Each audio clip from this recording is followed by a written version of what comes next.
రిజర్వేషన్ల రద్దే సంఘ్ ఎజెండా అని విమర్శించారు సీఎం రేవంత్ రెడ్డి. కేంద్రంలోని మోదీ సర్కార్ రాజ్యాంగాన్ని మార్చే కుట్రలు చేస్తోందన్నారు. రిజర్వేషన్లు రద్దు చేయాలన్నదే ఆర్ఎస్ఎస్ మూల సిద్ధాంతమన్నారు సీఎం. దీన్ని 2025 నాటికి అమలు చేయాలన్నదే బీజేపీ టార్గెట్ అన్నారు. ఇందులో భాగంగా 400 సీట్ల నినాదమన్నారు. కేంద్రంలో కాంగ్రెస్ వస్తేనే అన్ని వర్గాలకు రక్షణ అన్నారు.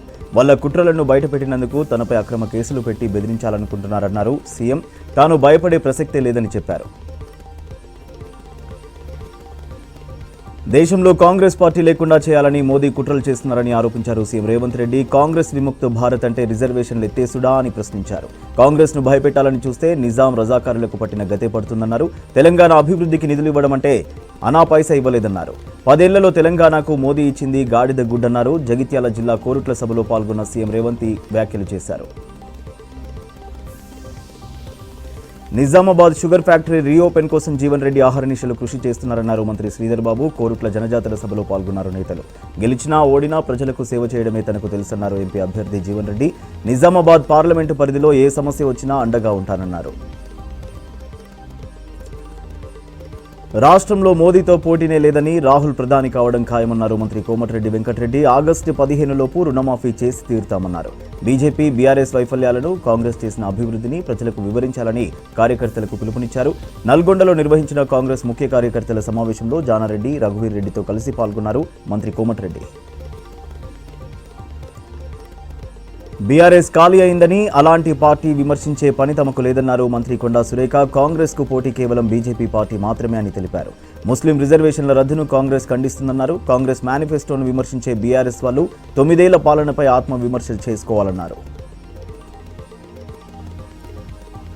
బీజేపీ ఎంపీలు తెలంగాణకు ఏం చేశారో చెప్పాలన్నారు మంత్రి పొన్నం ప్రభాకర్. రాజన్న సిరిసిల్ల జిల్లా వేములవాడలో కాంగ్రెస్ పార్టీ కార్యాలయాన్ని ప్రారంభించారు. 3న సీఎం రేవంత్ రెడ్డి సిరిసిల్లకు వస్తారన్నారు. ప్రభుత్వ విప్ ఆది శ్రీనివాస్. బీఆర్ఎస్ బీజేపీని ప్రజలు నమ్మేలా లేరన్నారు. నాగర్ కర్నూలు జిల్లా కొల్లాపూర్లో మేడే ఉత్సవాలు ఘనంగా జరిగాయి. తన క్యాంపు కార్యాలయంలో కార్మికులకు సన్మానం చేశారు మంత్రి జూపల్లి కృష్ణారావు. కార్మికుల సమస్యలు పరిష్కరించి వారి కుటుంబాలను ఆదుకుంటామన్నారు మంత్రి. తెలంగాణలో 12 ఎంపీ స్థానాల్లో బీజేపీ అనుకూల పరిస్థితులు ఉన్నాయన్నారు కేంద్ర హోంశాఖ మంత్రి అమిత్ షా. పోలింగ్ వరకు ఇదే వాతావరణం కొనసాగేలా పార్టీ నేతలు, కార్యకర్తలు కృషి చేయాలన్నారు. సర్వేలన్నీ తమకే అనుకూలంగా ఉన్నాయన్నారు. ఎవరూ ఊహించని విధంగా ఓటు శాతం పెరుగుతుందని చెప్పారు. హైదరాబాద్ బీజేపీ రాష్ట్ర కార్యాలయంలో పార్టీ నేతలు, పార్లమెంట్ అభ్యర్థులతో సమావేశమయ్యారు షా. 5, 6, 7 తేదీల్లో నేతలంతా ఇంటింటి ప్రచారం చేయాలని ఆదేశించారు. ఎన్నికల ప్రచారంపై నేతలకు దిశానిర్దేశం చేశారు అమిత్ షా. రిజర్వేషన్ల రద్దుపై కాంగ్రెస్ ఫేక్ వీడియోలు సృష్టించిందని ఆరోపించారు కేంద్ర మంత్రి కిషన్ రెడ్డి. వీడియోలు క్రియేట్ చేసిన వారు జైలుకు పోవడం ఖాయమన్నారు. బీజేపీకి మద్దతు పెరగడంతోనే తట్టుకోలేక మార్ఫింగ్ వీడియోలు చేస్తున్నారన్నారు. హైదరాబాద్ బీజేపీ స్టేట్ ఆఫీసులో బీఆర్ఎస్ పార్టీకి చెందిన నేతలు కిషన్ రెడ్డి సమక్షంలో పార్టీలో చేరారు. రాజ్యాంగ పరిరక్షణకు కేంద్ర ప్రభుత్వం కట్టుబడి ఉందన్నారు కేంద్ర మంత్రి మురుగన్. నాగర్ కర్నూలు పార్లమెంటు నియోజకవర్గ కార్యకర్తలతో ఏర్పాటు చేసిన సమావేశానికి కేంద్ర మంత్రి హాజరయ్యారు. రాష్ట్రంలోని గత బీఆర్ఎస్ ప్రభుత్వం సహకరించకపోవడం వల్ల కేంద్రీయ విద్యాలయాలు, Somasila Siddheswaram bridge, food processing unit ఏర్పాటు ఆలస్యమైందన్నారు మురుగన్. మాజీ సీఎం కేసీఆర్ కు షాక్ ఇచ్చింది కేంద్ర ఎన్నికల సంఘం. కేసీఆర్ 48 గంటలు ఎన్నికల ప్రచారం చేయొద్దని ఆదేశాలు జారీ చేసింది. కాంగ్రెస్ నేతలపై అభ్యంతరకర కామెంట్లు చేశారని ఫిర్యాదు చేశారు సీనియర్ నేత నిరంజన్. దీంతో విచారణ చేపట్టిన ఈసీ కేసీఆర్ ఎన్నికల క్యాంపెయిన్పై 48 గంటల పాటు నిషేధం విధించింది. ఇవాళ రాత్రి 8 గంటల నుంచి నిషేధం అమల్లోకి వస్తుందని తెలిపింది ఈసీ. సిరిసిల్ల సభలో అనుచిత వ్యాఖ్యలు చేశారంటూ కేసీఆర్ ఎన్నికల ప్రచారంపై నిషేధం విధించింది ఈసీ. గ్రూప్ 1 ఎగ్జామ్కు సంబంధించి కీలక ప్రకటన చేసింది టీఎస్పీఎస్సీ. ఓఎంఆర్ పద్ధతిలో ఆఫ్లైన్లోనే పరీక్ష నిర్వహిస్తామన్నారు టీఎస్పీఎస్సీ సెక్రటరీ నవీన్ నికోలస్.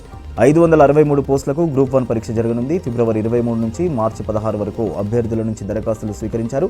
4,03,000 మంది అభ్యర్థులు గ్రూప్ 1 పరీక్షకు దరఖాస్తు చేసుకున్నారు. జూన్ 9న గ్రూప్ 1 ప్రిలిమినరీ పరీక్ష జరగనుంది. కేసీఆర్ ఆనవాళ్లు లేకుండా చేస్తానని సీఎం రేవంత్ ప్రగల్భాలు పలుకుతున్నారన్నారు బీఆర్ఎస్ వర్కింగ్ ప్రెసిడెంట్ కేటీఆర్. అలా చేయాలంటే కాళేశ్వరం, సచివాలయం, అంబేద్కర్ విగ్రహం కూల్చేయాలి అని తెలిపారు.